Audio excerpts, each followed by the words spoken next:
The plan was simple: drive straight through the night, trade off shifts, and make it to California by morning. It was me, my girlfriend Emma, and my best friend Tyler crammed into my beat-up SUV, windows down, music blasting. For the first few hours, it was fun. Energy drinks, bad jokes, headlights painting the empty road ahead. But somewhere in Nevada, after midnight, the road swallowed us whole. The gas stations thinned, the towns disappeared, just desert stretching forever, black and endless. I glanced at my GPS, but the signal had dropped miles back. The screen showed a frozen map, our little blue dot stuck. "That's weird," Emma muttered, refreshing her phone. "No bars." Tyler checked his too. "Nothing. Doesn't matter," I said, trying to sound calm. "Highway's straight. We'll keep going until we hit the next exit." Except the exits never came. The miles ticked on, but no signs, no lights, no other cars. Just 2 lanes of cracked asphalt under the moon. Even the radio hissed dead. Tyler leaned forward. "You noticed something?" he said. "This road, it hasn't turned once." He was right. It was arrow straight, mile after mile. My stomach tightened. I hadn't touched the wheel except to keep centered. Emma pressed her forehead to the glass. "I feel like we're not moving, like the same stretch keeps repeating." I laughed, but it came out shaky. "Come on, we're just tired." Then we saw the gas station, a lone building off the right shoulder, glowing with pale fluorescent lights. Relief hit me hard. I pulled off, gravel crunching under the tires, and we rolled up to 2 ancient pumps. The place looked abandoned except for the lights.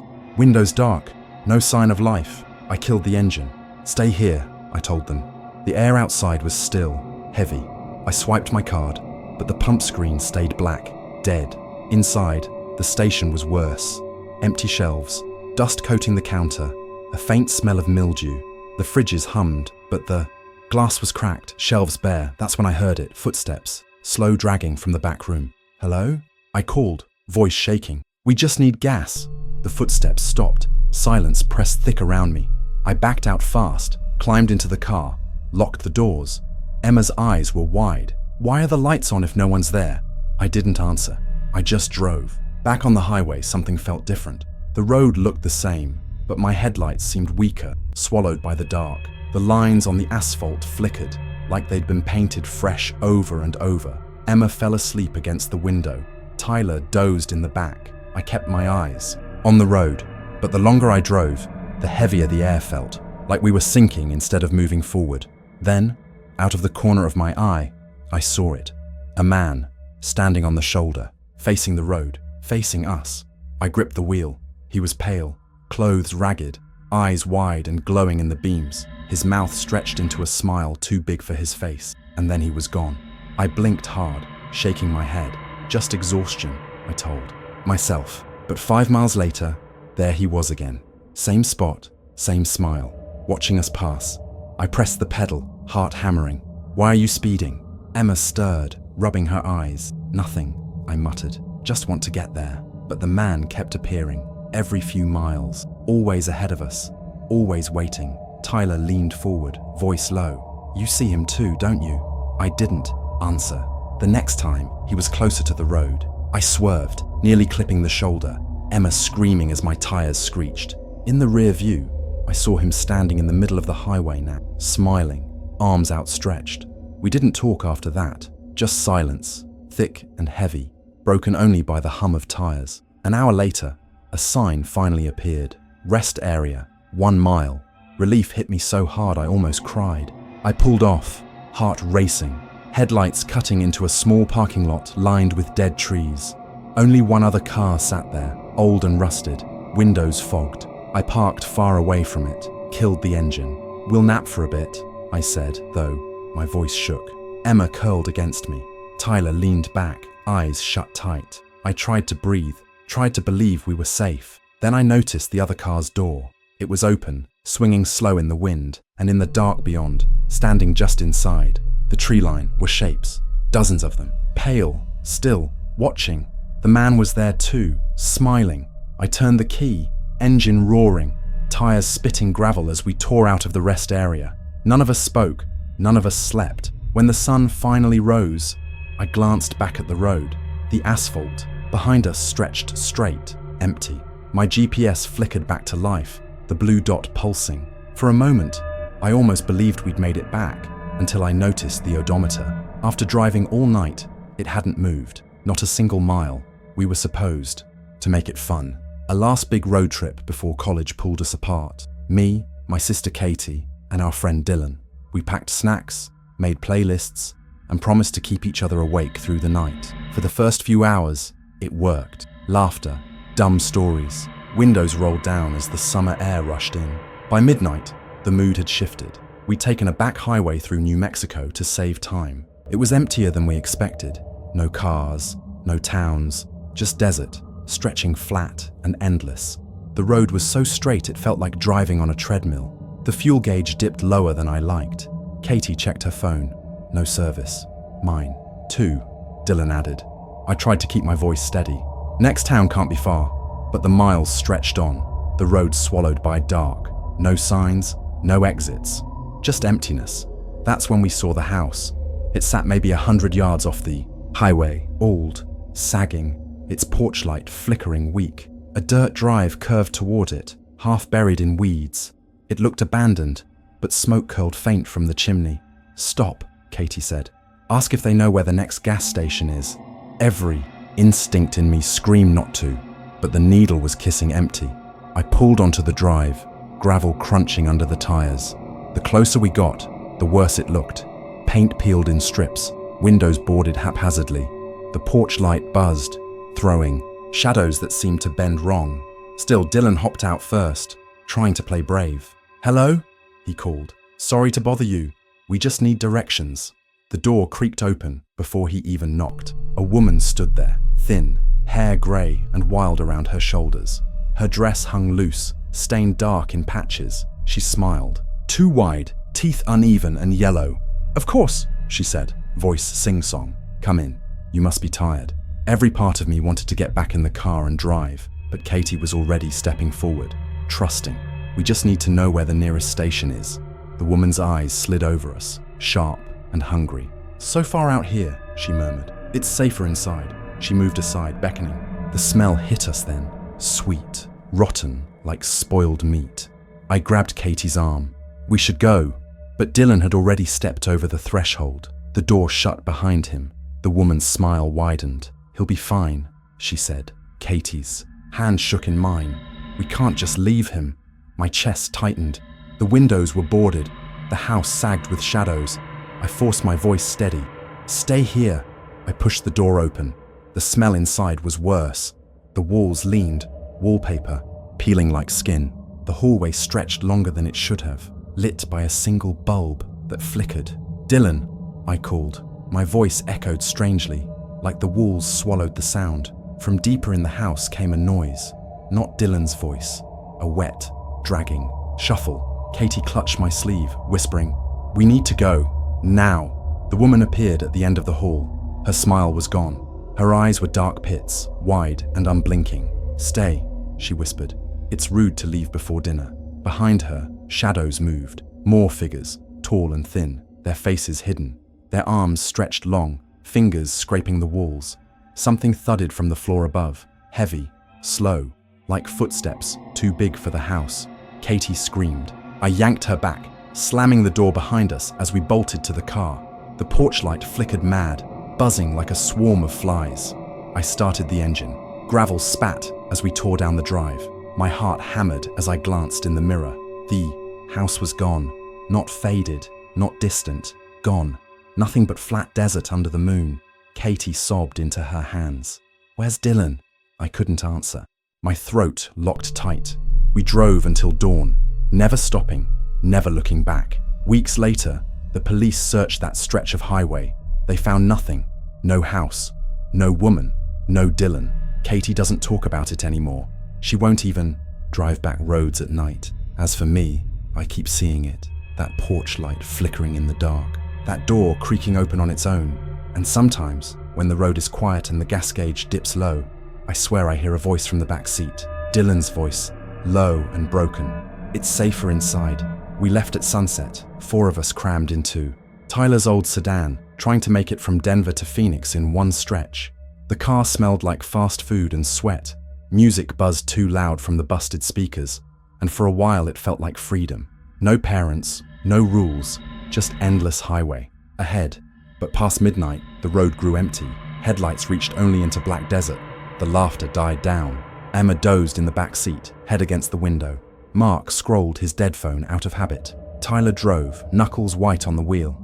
I watched the mile markers slide by. 173, 174, 175, then 173 again. I frowned, leaned forward. Tyler, did you see that? What? The marker. We already passed 173. He shook his head. You're tired. Go to sleep. But 5 minutes later, another sign flashed past. 173. Same crooked post. Same bullet hole in the green metal. My stomach tightened. Mark looked up. Yeah, we looped, didn't we? No, Tyler snapped. Roads don't loop like that. We're heading straight.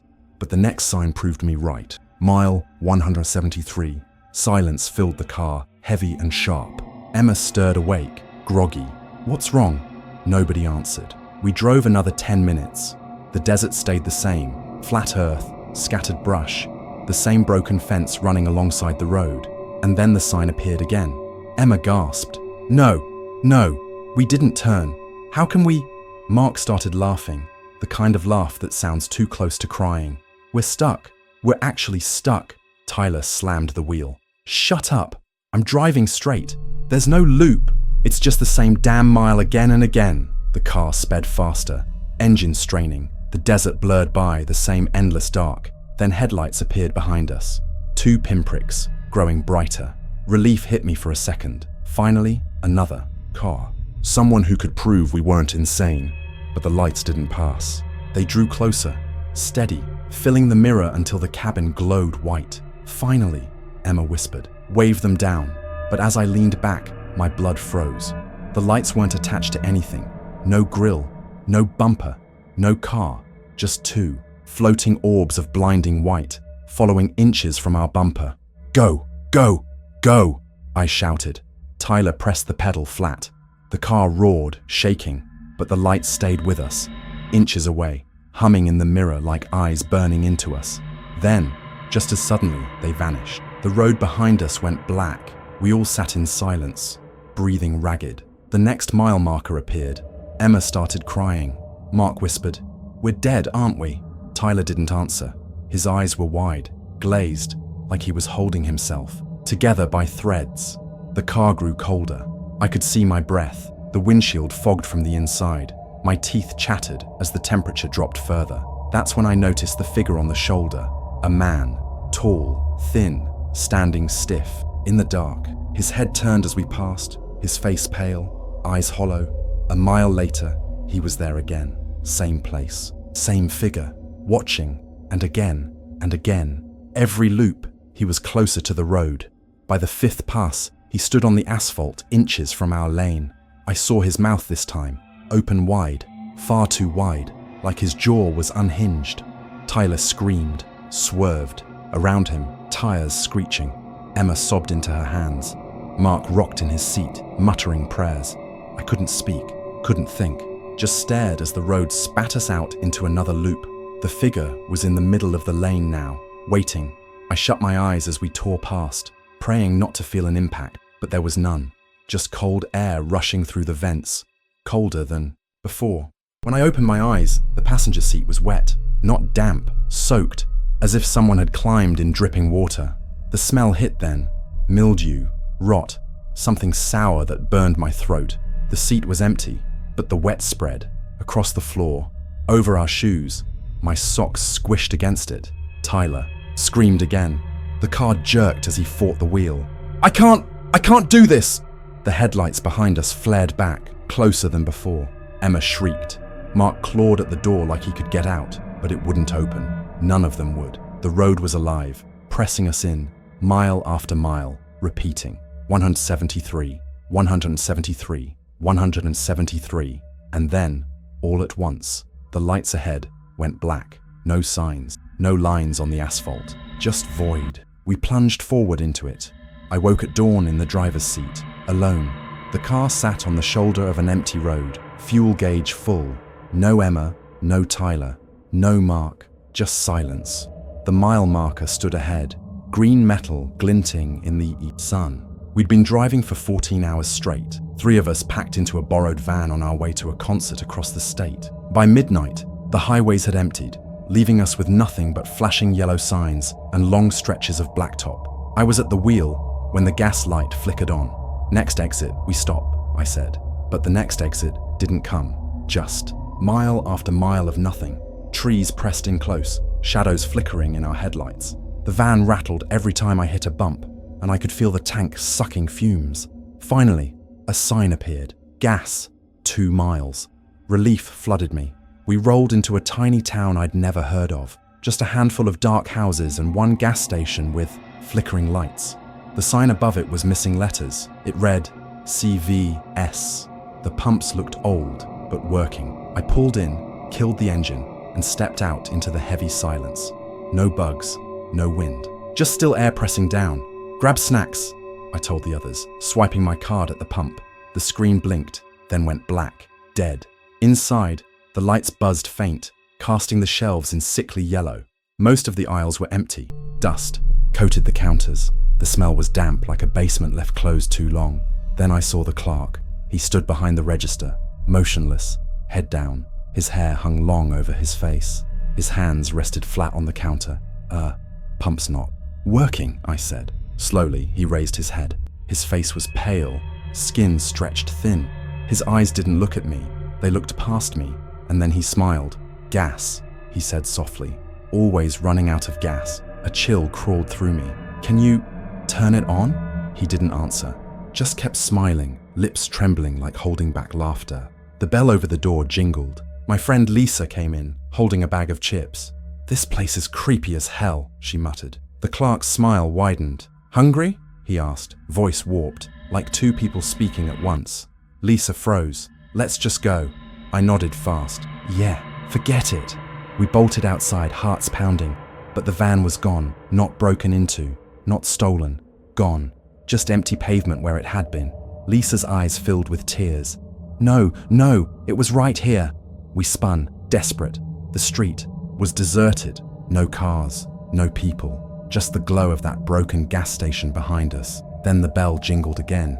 The clerk stood in the doorway now, grinning, head tilted. Behind him, the store lights flickered harder, casting shadows that moved even when he didn't. "You'll never make it out," he said. We ran, down the silent street, past shuttered houses with windows too dark, too empty. Footsteps echoed behind us, though neither of us looked back. The town felt wrong, bigger than it should have been. Every corner looked the same. Dead houses, sagging porches, broken fences. We turned again, but it didn't matter. We couldn't find the highway, and then we saw it. The van, parked in the middle of the street, headlights off, doors open. We sprinted for it. Lisa climbed in first, slamming her door. I threw myself into the driver's seat, jammed the key into the ignition, and prayed. The engine roared.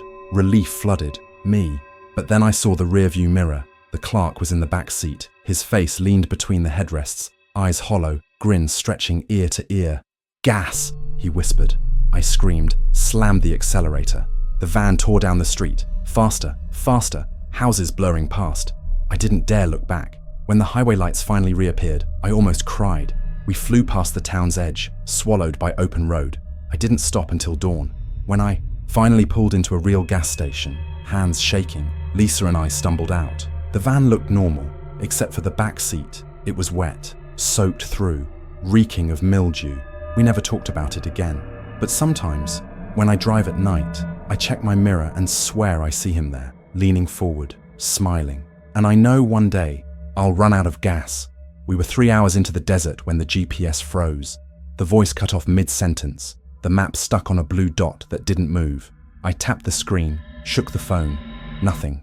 No service, no signal, just silence. Figures. My buddy James muttered from the passenger seat. He leaned back, sipping warm soda. "We'll just follow the road. It's straight." Emma, sitting in the back, hugged her blanket tighter. "I don't like this. Haven't seen another car in, an hour?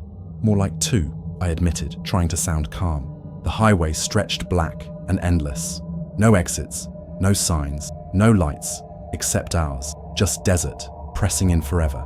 We drove another 20 miles before we saw it. A diner. Its neon sign glowed faint red. Eats. The building sat alone on the shoulder, parking lot cracked and empty.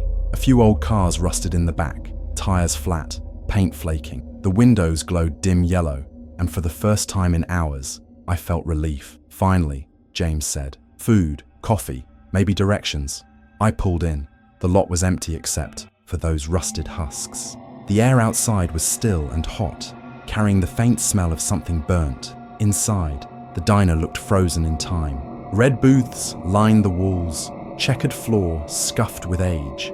A jukebox hummed low in the corner, though no music played. The place was empty except for one waitress. She stood behind the counter, smiling too wide. Her uniform was spotless, bright, white, though the air smelled of dust and grease. Evening, she said softly. You're right on time. Her voice made my skin crawl. Coffee? I asked. And maybe some directions. Of course, she said. Her smile never wavered. She poured coffee into 3 mugs that waited on the counter, already set, steaming as if she knew we'd come. Emma frowned. How did you... The waitress slid the mugs toward us. Drink. You've been on the road a long time. I didn't touch mine. Neither did Emma. But James, always the brave idiot, took a sip. His eyes widened. This is ice cold. The waitress tilted her head, still smiling. It's been waiting. The lights flickered. The jukebox hummed louder, a static-filled drone that crawled into my ears. Where's the highway lead? I asked, trying to keep steady. She leaned closer, whispering, back here. Always back here. Emma tugged my arm. Let's go. Please. We backed toward the door. The waitress's smile widened until it looked painful. Leaving already? But you haven't met the others. The kitchen doors swung open. Figures stepped out. Tall, thin, faces pale and blurred like old photographs. Their uniforms matched hers, white and spotless, but their hands dripped dark liquid, trailing onto the floor. Emma screamed. I shoved James toward the exit. We sprinted to the car, slamming doors, engine roaring. The diner lights flared bright, red neon spilling across the lot. The figures poured out, dozens of them, moving slow but steady, their blank faces fixed on us. I floored it. Gravel sprayed as we tore back onto the highway. The rearview mirror burned in my vision. The diner sat, there, glowing, figures spilling across the lot. And then, nothing. In one blink, it was gone. Just dessert again. Empty. We drove in silence, all 3 of us shaking. When the GPS finally flickered back to life an hour later, Emma broke down crying. The blue dot was moving again, but something was wrong. The map showed we hadn't gone anywhere. We were still at the diner.